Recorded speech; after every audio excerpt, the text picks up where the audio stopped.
Hello guys, welcome to Anna Dev vlog. तो today our topic is eczema. तो eczema के topic के ऊपर ही आज मैं अपना एक्सपीरियंस आपके साथ शेयर करूंगी। मैंने आपको पहले भी फर्स्ट वीडियो में बताया था कि मेरे बेटे को ड्राई एक्जिमा की प्रॉब्लम थी, जो कि जब वो पैदा हुआ था उसकी जो स्किन थी वो नॉर्मल बच्चों जैसी स्किन नहीं थी। नॉर्मल बच्चों कह लो कि इतनी ज़्यादा ख़राब भी नहीं थी, बस नॉर्मल से जैसे बच्चों की स्किन बहुत सॉफ्ट वगैरह या स्मूथ होती है ना, बहुत ज़्यादा हमें हाथ लगा के सॉफ्ट सॉफ्ट लगता है, तो उस तरह की नहीं थी उसकी।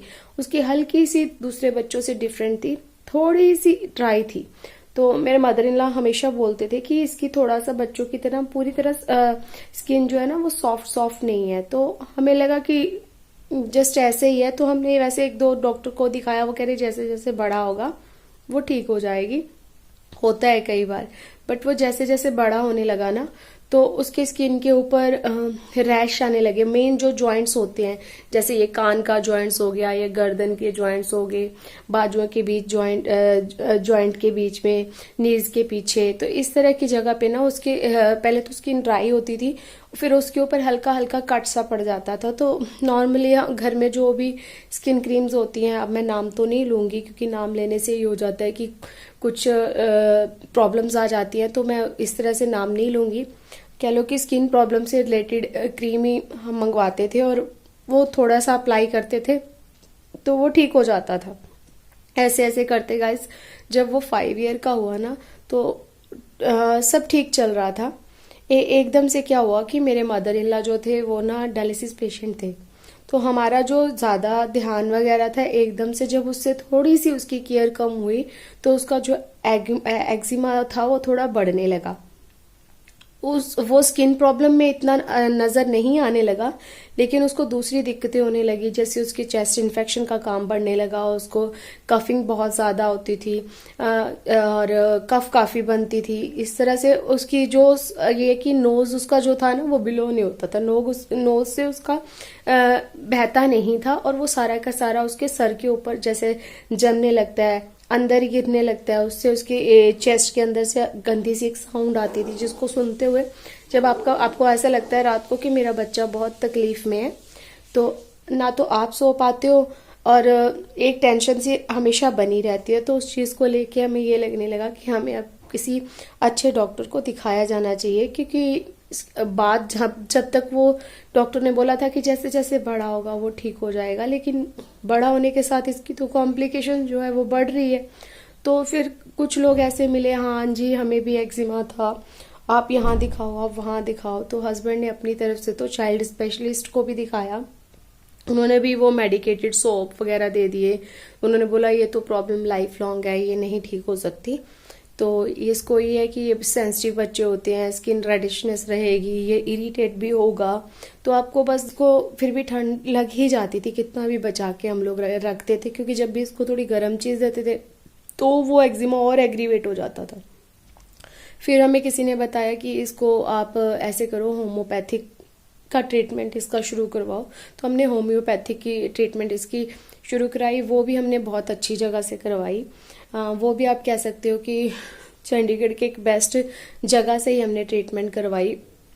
लेकिन होम्योपैथिक का हमें जो नुकसान हुआ वो ये हुआ, शायद आपको भी हुआ होगा जिन्होंने एक्जिमा फेस किया है या जो जो कर रहे हैं।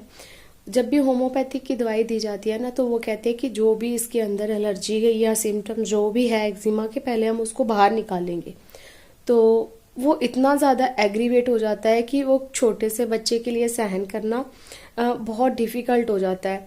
बच्चे की स्किन की लेयर्स उतरने लग जाती हैं, बच्चे की जहाँ पे प्रॉब्लम नहीं थी वहाँ पे भी आने लग जाती है। बस क्या, वो डॉक्टर के पास जाओ तो आगे से यही सुनने को मिलता है कि आगे आगे और होगा, जितना भी है वो धीरे धीरे निकल जाएगा, पहले ये सब बहुत खराब होगा फिर धीरे धीरे ये ठीक होगा। तो एक हद तक ही पेरेंट्स जो हैं इस तकलीफ को देख सकते हैं, या सहन करना बहुत मुश्किल हो जाता है। बच्चे की इतनी इचिंग होने लगती है कि बच्चा बैठे बैठे अपनी स्किन जब पतली हो जाती है उस पर इचिंग करता है, और जैसे ही इचिंग करता है वहां से पूरे की पूरी ब्लीडिंग होने लगती है। तो इसी तरह हमारे साथ हुआ, हम रातों को सो भी नहीं पाते थे। सारी रात मैंने और मेरे हस्बैंड ने यही देखना कि अरे रात को सोएगा, इसके एकदम से इचिंग होगी तो इसने छील लेना है। तो इस तरह से हम लोग काफ़ी स्ट्रेस्ड रहने लगे। टाइम निकल रहा था बट जो टेंशन और स्ट्रेस थी वो कम नहीं हो रहा था। फिर कई बार डॉक्टर को जाके जब इसकी प्रॉब्लम के बारे में बताना कि अब कब ठीक होगी, हमारी पेशेंस जो थी ना, पेशेंस का लेवल वो भी जवाब दे रहा था। तो हमने बस डॉक्टर से एवरी टाइम पूछना है इसका ये चीज़ कब ठीक होगा, या इसका ये बहुत वीक हो रहा है, ये कुछ खा नहीं रहा है। डॉक्टर ने बस आगे से यही कहना कि इस ट्रीटमेंट में वेट करना पड़ता है। करते करते करते करते क्या हुआ कि हमें ऐसे लगने लगा कि इसकी जो इम्यूनिटी का लेवल है वो भी बहुत कम हो रहा है।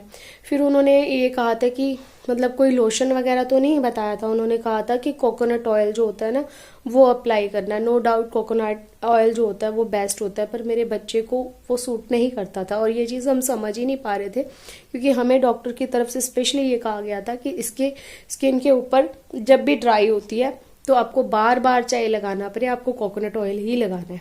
तो गर्मी में तो मुझे लगता है ये चीज़ ठीक रहती होगी, सर्दी में जब भी ड्राई होती है आप कोकोनट जो ऑयल है वो अप्लाई कर देते हो तो स्किन के ऊपर उसके लेयर बनने लगती है और वो जो पोर्स होते हैं उनको बंद कर देता है। जैसे हमें सांस की ज़रूरत है तो मुझे लगता है स्किन को भी सांस की ज़रूरत होती होगी। तो इसकी स्किन के ऊपर उस लेयर का जमना और फिर इसने फिर स्किन को पटते रहना, बहुत बुरी हालत थी। और बच्चे का स्टेट ऑफ माइंड ऐसा हो गया था कि ये इतनी ज़्यादा टेंशन लेने लगा था। इसने बाहर कहीं खेलने नहीं जाना, सोसाइटी में जाना तो लोगों ने बड़े अजीब से वे से इसको ट्रीट करना या इसके साथ खेलना ना, उनके देखने का तरीका इस तरह से। पर हम लोगों को भी नहीं कह सकते, क्योंकि मोस्टली होता यही है कि जब एक बच्चे को इस तरह की सिचुएशन से गुजरना पड़ता है ना तो सबको वहम होता ही है, अपने बच्चों को लेके हो जाता है कि कहीं हमारे बच्चों को ना हो, जबकि ये ऐसी प्रॉब्लम नहीं है कि एक बच्चे से दूसरे बच्चे को फैले। तो इसलिए गाइस मैं तो यही कहूँगी, अगर मेरा बच्चा तो ठीक हो चुका है बट किसी के बच्चे को भी ये प्रॉब्लम है तो ये प्रॉब्लम एक से दूसरे को नहीं फैलती। तो कोशिश किया करो कि इस चीज़ से इतना वहम नहीं किया करो, क्योंकि जिस बच्चे को पे ये गुजर रही होती है उसके पेरेंट्स और उस बच्चे पे क्या गुजरती है ना, आप इस चीज़ को महसूस भी नहीं कर सकते।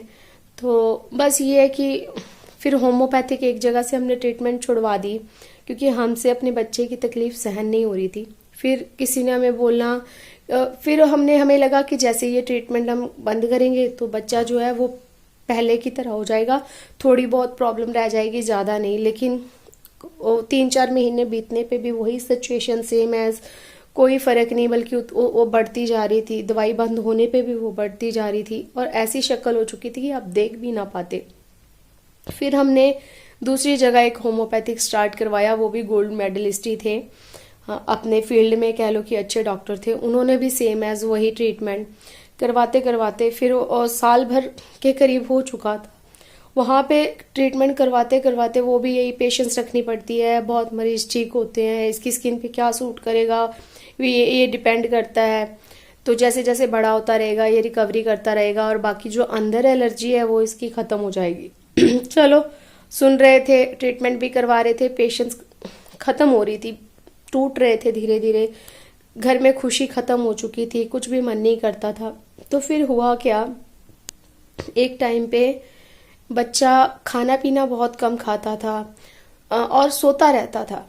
मैंने जाके डॉक्टर को बोला कि डॉक्टर साहब ये तो मतलब सोता ही रहता है और खाना भी ढंग से नहीं खाता है, क्या है? वो कहते हैं ये चीज़ इसके अंदर भी होगी, अगर इसके बाहर है तो इस वजह से है, कोई बात नहीं, धीरे धीरे ठीक हो जाएगा, जो चीज़ खा सकता है एटलीस्ट वही खिलाओ। फिर एक दिन ऐसा आया कि इसके बर्थडे से एक दिन पहले की बात है, इसको वॉमिटिंग स्टार्ट हो गई और इसको हाई फीवर, और थोड़ी देर बाद देखा तो ये इसकी पूरी की पूरी बॉडी जो थी वो स्वेल हो गई, इसको यूरिन पास आउट नहीं हो रहा था। हम लोग डर गए, क्योंकि हमारी फैमिली में मेरे मदर इन लॉ को भी डायलिसिस पेशेंट थे। तो हस्बैंड को इस चीज़ का एकदम से जल्दी पता चला, उसी टाइम हम उसी डॉक्टर के पास गए, उनको जाके दिखाया, कहते कोई बात नहीं, ठीक हो जाएगा, मैं मेडिसिन दे रहा हूँ और ये आप दो। अगर हम उसी मेडिसिन का वेट करते ना गाइस, तो यकीन मानिए वो कॉम्प्लिकेशन इतनी ज़्यादा हो जाती कि वो कभी ठीक ही ना हो पाती। फिर हम चंडीगढ़ पीजीआई के डॉक्टर्स चाइल्ड स्पेशलिस्ट के पास गए। उन्होंने इसकी ये प्रॉब्लम को समझा और संभाल भी लिया। इसके ऑल ओवर सारे टेस्ट हुए, इसके किडनी का टेस्ट हुआ, इसके अंदर पानी एकदम से इतना ज़्यादा भर गया कि ये पूरा फूल गया। फिर किडनी का टेस्ट हुआ तो किडनी का टेस्ट नॉर्मल था, वो पस सेल की प्रॉब्लम इसको हो गई। तो फिर इसका ट्रीटमेंट चला 3-4 साल तक। उसके दौरान इसकी स्किन प्रॉब्लम तो रही, तो पर ये था कि जो दूसरी कॉम्प्लिकेशन हुई थी वो एकदम से कह लो कि धीरे धीरे दवाई कंटिन्यू होती गई और ठीक होता रहा। पर उस चीज़ ने हमें इतना अंदर से हिला दिया था कि हमारा होम्योपैथिक से पूरा का पूरा विश्वास जो था टूट चुका था। हम सोचते थे कि हाँ भाई ये दवाई बेस्ट होती भी होगी, जिनका इलाज हो जाता होगा, पर मेरे बेटे को ये चीज़ सूट नहीं करी। तो मैं तो बहुत डरती हूँ इसको इस तरह कोई भी दवाई देने से। फिर क्या हुआ, हाँ, फिर मेरे दीदी को भी स्किन प्रॉब्लम थी, तो उनको साल भर हो गया था, ठीक हो गए थे। उन्होंने एक नॉर्मल सा डॉक्टर है वहीं से दवाई ली थी। तो कहते हैं ना कि जब आप बेस्ट बेस्ट बेस्ट करते रहते हो तो आपका विश्वास नहीं रहता किसी भी चीज़ पे। तो फिर मेरे दीदी मेरे पीछे पड़े हुए थे साल भर से कि इसको भी वहीं से दवाई दिलाओ, क्यों नहीं दिलाते हो, मैं ठीक हो चुकी हूँ। तो हम अंदर से डरे हुए थे कि भाई इसको पहले यूरिन का इतना बड़ा प्रॉब्लम होके हटा है, अगर कोई कॉम्प्लिकेशन हो गई तो क्या करेंगे, बच्चे की जान पे बन जाएगी। तो इस चीज़ से अंदर से बहुत डर लग रहा था। और फिर दीदी ने काफ़ी कंपेल किया, मेरी थोड़ी सी बहस भी हुई, पर थैंक्स टू माय सिस्टर, उन्होंने कह लो अपनी हिम्मत नहीं आ रही और हमारे पीछे पड़े ही रहे। हमारी थोड़ा सा कहासुनी भी हो गई, बट वो कह लो कि जब कोई इंसान आपके लिए भगवान बन के आता है ना, तो हर पॉसिबल कोशिश करता है। और उनके थोड़ी सी जिद की वजह से जब हमने वहाँ पे उसको मेडिसिन दिलवाई, और 2-4 दिन में ही आप देखोगे हमारे लिए एक चमत्कार से कम नहीं था, बच्चे की स्किन ठीक होने लगी।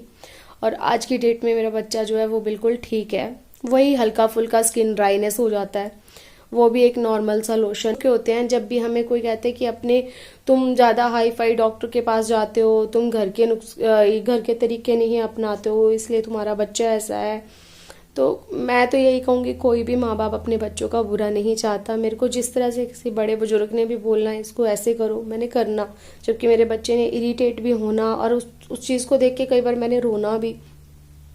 पर नहीं गाइस, बच्चे की स्किन के साथ एक्सपेरिमेंट मत करो, बच्चे को समझो, बच्चे की स्किन को समझो। हाँ, जो एक्जिमा वाले बच्चे होते हैं उन्हें कभी भी स्पाइसी, तला हुआ, मसालेदार, बाहर का ज़्यादा जंक फूड, ये चीज़ें अवॉइड करनी होती हैं, क्योंकि इन चीज़ों से वो चीज़ बढ़ती है।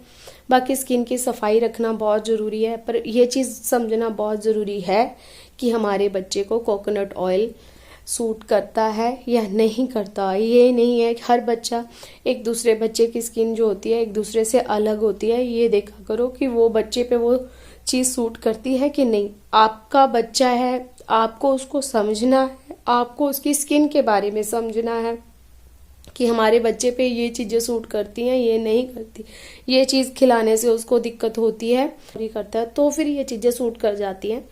तो इसी तरह से गाइज मेरा जो बच्चा था उसको आराम आया।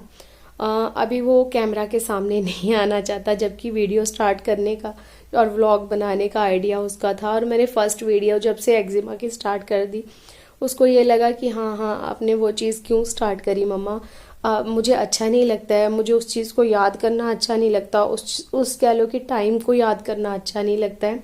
अब जब भी मैं कंफर्टेबल होऊंगा ना, मैं तभी आऊँगा। बट मुझे ये चीज़ बतानी थी, क्योंकि मुझे पता है कि मैंने वो टाइम कितने स्ट्रेस में निकाला है। पर पता नहीं कितने हजारों करोड़ों पेरेंट्स होंगे जिनके बच्चों को इस तरह की प्रॉब्लम होगी। तो गाइज पेशेंस रखो, ठीक है।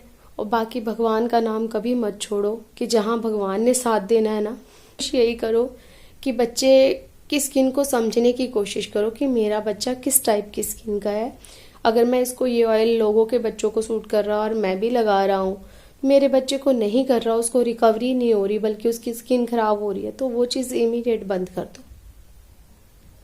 बाकी मेरे बच्चे को जहाँ से आराम आया है वो बिना हम किसी से पूछे उस डॉक्टर के बारे में नहीं बता सकते। उसका रीज़न यही होता है कि ज़रूरी नहीं है कि मेरे बच्चे को वहाँ से आराम आ गया तो आपके बच्चे को भी आ जाएगा। तो इसलिए मैं ऐसा कोई रिस्क नहीं ले सकती। क्योंकि वो एक कह लो कि बहुत बड़े डॉक्टर नहीं, वो एक छोटी सी जगह है, छोटा सा कोना है शहर का, जहाँ से मेरे बच्चे को आराम आया, जहाँ से मैं सोच भी नहीं सकती थी। और ऐसे डॉक्टर मेरे बच्चे के लिए भगवान बन के आए, और मेरा बच्चा आज की डेट में ठीक है। और भगवान सबके बच्चों को ठीक करे, तंदुरुस्त करे, किसी के बच्चे को कोई तकलीफ नहीं करे। तो ओके गाइस, वीडियो को ज़्यादा से ज़्यादा लाइक करना, शेयर करना और सब्सक्राइब करना।